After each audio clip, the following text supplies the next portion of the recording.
Hello, അസ്സലാമു അലൈക്കും റഹ്മത്തുള്ളാഹി വബറകാതുഹു. എന്തൊക്കെയുണ്ട് വിശേഷം? സുഖമല്ലേ എല്ലാവർക്കും? എനിക്കും കുടുംബത്തിനും സുഖം. ഞാൻ ഇന്ന് നിങ്ങളുടെ മുമ്പിൽ വന്നേക്കണത് പാർട്ട് 3 ഞാൻ പറഞ്ഞ കാര്യത്തിൻ്റെ ബാക്കി പറയാൻ വേണ്ടി വന്നേക്കണേ കേട്ടോ.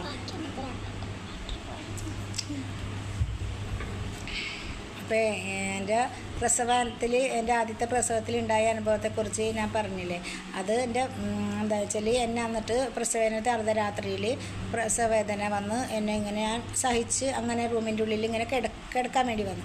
കിടന്നപ്പോൾ എനിക്ക് ഒട്ടും പറ്റണില്ല. അങ്ങനെ എഴുന്നേറ്റ് ഇങ്ങനെ എനിക്ക് നടക്കാനും പറ്റണില്ല, എനിക്ക് വയറ് വലിക്കണം, എനിക്ക് നടക്കാൻ വയ്യ. അങ്ങനെ ആയിട്ടാണ് ഞാൻ ബാത്റൂമിൽ പോയത്. ബാത്റൂമിൽ പോയി ഞാൻ തിരിച്ചു വരും. അപ്പോൾ എൻ്റെ ബാത്റൂമിൽ പോകാനാണെന്നുള്ള ഇതിലാണ് ഞാൻ ബാത്റൂമിൽ പോകണം. എനിക്കറിയില്ല കക്കൂസയ്ക്ക് പോകാനാണെന്നുള്ള ചിന്തയിൽ കക്കൂസയ്ക്ക് പോയിരിക്കാം.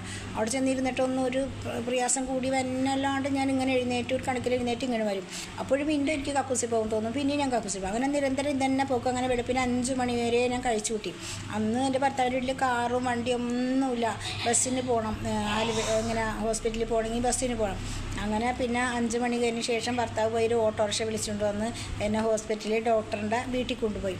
ഡോക്ടർ പരിശോധിച്ച് കഴിഞ്ഞപ്പോൾ പ്രസവത്തിൻ്റെ ആയിരുന്നു ഡോക്ടർക്ക് മനസ്സിലായി. ഡോക്ടർ എന്നോട് ഒന്നും പറഞ്ഞില്ല. എൻ്റെ ഭർത്താവിൻ്റെ ഉമ്മയും ഭർത്താവുമാണ് കൂടെ ഉണ്ടായിരുന്നത്. ഭർത്താവിൻ്റെ ഉമ്മയുടെ കയ്യിൽ ഒരു ചീട്ട് കൊടുത്തു. ഭർത്താവ് വെളിയിൽ നിൽക്കായിരുന്നു. ഇത് കൊണ്ടുപോയി പ്രസവ വാർഡിൽ ഹോസ്പിറ്റലിൽ കൊണ്ടുപോയിട്ട് പ്രസവ വാർഡിൽ കാട്ടിക്കൊടുക്കണം എന്ന് പറഞ്ഞു. അപ്പോൾ ആ ഉമ്മ അത് കാട്ടിക്കൊടുക്കാതെ കയ്യിൽ വെച്ചുകൊണ്ടിരുന്ന് അതറിയില്ലായിരുന്നു. അങ്ങനെ ഞാൻ പ്രസവിച്ച് കിടക്കണ വാർഡിൽ കൊണ്ടുപോയിട്ട് എന്നെ അവിടെ കാണിച്ച് ആ പ്രസവിച്ച് കിടക്കുന്നവരുടെ കൂടെ ഞാൻ ഉച്ചവരെ കഴിച്ചു കൂട്ടി പ്രസവവേദനയും വെച്ചിട്ട്. അങ്ങനെ ഞാൻ മരണപ്പെട്ട് പോകേണ്ടതാണ് സിറ്റുവേഷനൊക്കെ ആയി തുടങ്ങി. കാരണം അവർക്കാർക്കും ഇതിനെപ്പറ്റി അറിയില്ല പ്രസവത്തിന്. അങ്ങനെ ഇത് വയറുവേദനയാണെന്ന് പറഞ്ഞപ്പോൾ പ്രസവിച്ചിരിക്കുന്ന വാർഡിലുള്ളവർക്ക് എല്ലാവർക്കും മനസ്സിലായി പ്രസവവേദനയാണ്, ഇത് പ്രസവത്തിൻ്റെ ആയിരുന്നു. അങ്ങനെ ഡോക്ടർ റൗണ്ട്സിന് വരെയാണ് പ്രസവിച്ച് കിടക്കുന്നവരെ നോക്കാൻ വേണ്ടി.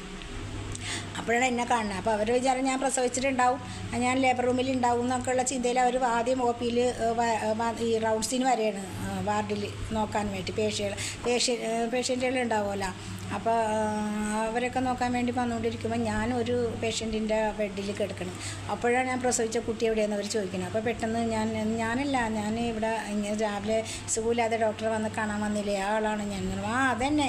അപ്പോൾ ഇതെന്ന് പറഞ്ഞു. അപ്പോൾ അത് എനിക്ക് വയറുവേദനയായിട്ട് വന്നാൽ ഞാൻ ഡോക്ടറിൻ്റെ അടുത്ത് പ്രസവത്തിന് വന്തി വന്നതല്ല എന്ന് പറഞ്ഞു. അപ്പോൾ ഡോക്ടർ പറഞ്ഞു ഈ കുട്ടിക്ക് ഒന്നും അറിയില്ല എന്ന് പറഞ്ഞുകൊണ്ട് നിൽക്കുമ്പോഴാണ് ഇതിൻ്റെ ഉമ്മയോട് എന്ത് ചോദിച്ചാൽ അമ്മായിമ്മേനോട് ഇങ്ങനെ ഞാൻ തന്ന ചീട്ട് എന്തെന്ന് ചോദിച്ചു. അത് ഞാൻ ലേബർ റൂമിൽ കട്ടിക്കൊടുക്കാനല്ലേ പറയുന്നതാണ് ഉമ്മ അടുത്ത്. അങ്ങനെയാണ് ലേബർ റൂമിൽ കൊണ്ടുപോയി ചീട്ട് കട്ടിക്കൊടുത്ത് എന്നെ വേഗം ലേബർ റൂമിലേക്ക് കയറ്റി എന്നെ അവിടെ കിടത്തി വയറ് ഇതാക്കി കഴിഞ്ഞാൽ അപ്പോൾ തന്നെ സെക്കൻഡിൽ തന്നെ ഞാൻ പ്രസവിച്ചു.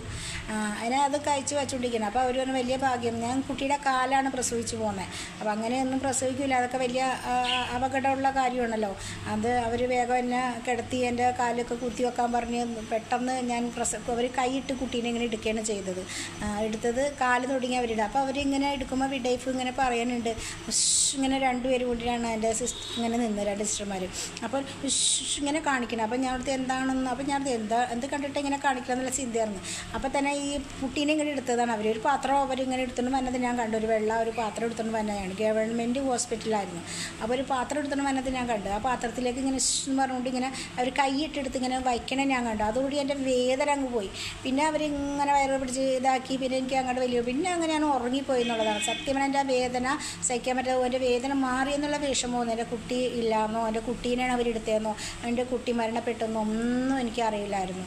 അതിനെക്കുറിച്ചൊരു ചിന്ത എനിക്കില്ലായിരുന്നു സത്യം പറയാം. അതിന് ശേഷം രാത്രിയിലായി ഒരു സന്ധ്യ കഴിഞ്ഞപ്പോഴേ ഞാൻ 2:45 വരെ ഞാൻ ആ വേദന സഹിച്ചിരുന്നു. ശനിയാഴ്ച രാത്രി തുടങ്ങിയിട്ട് പിറ്റേ ദിവസം ഉച്ചയ്ക്ക് 2:45 വരെ വേദന സഹിച്ച് എന്നെ ഡോക്ടർ വന്ന് റൗണ്ട്സിന് വന്ന് എന്നെ ലേബർ റൂമിൽ കൊണ്ട് കിടത്തി കഴിഞ്ഞപ്പോൾ ഞങ്ങളൊന്നും ഡ്രസ്സൊന്നും കൊണ്ടുപോയിട്ടില്ല. ഞാൻ അന്ന് എടുത്തുകൊണ്ട് പോയേക്കണത് പാവാടയും ബസ്സാണെന്നാണ് ഇട്ടുകൊണ്ട് പോയേക്കണത്. അല്ല, സാരിയായിരുന്നു എടുത്തുകൊണ്ട് പോയത്. അപ്പോൾ ഡോക്ടർ പറഞ്ഞു ഈ പ്രസവിക്കാൻ വന്നതാണ് കുട്ടി ഷഡിയൊക്കെ ഇട്ടിട്ടാണോ വന്നേക്കണമെന്ന് ചോദിച്ചപ്പോൾ ഞാൻ ചോദിക്കണത് അല്ല ലേബർ റൂമിലെ വിഡൈഫ്. ഞാനപ്പോൾ അവരോട് പറഞ്ഞു ഞാൻ പ്രസവിക്കാൻ വന്നതല്ല, ഞാൻ വയറുവേദനയായിട്ട് ഡോക്ടറെ കാണാൻ വന്നത്. അപ്പോൾ ഡോക്ടറെ ഇവിടെ കാണിക്കാൻ വന്നിട്ട് ഞാൻ പരിശോധിക്കാൻ വേണ്ടി വന്നതാണ്. ഞാൻ പറയും എനിക്കൊന്നും അറിയില്ല.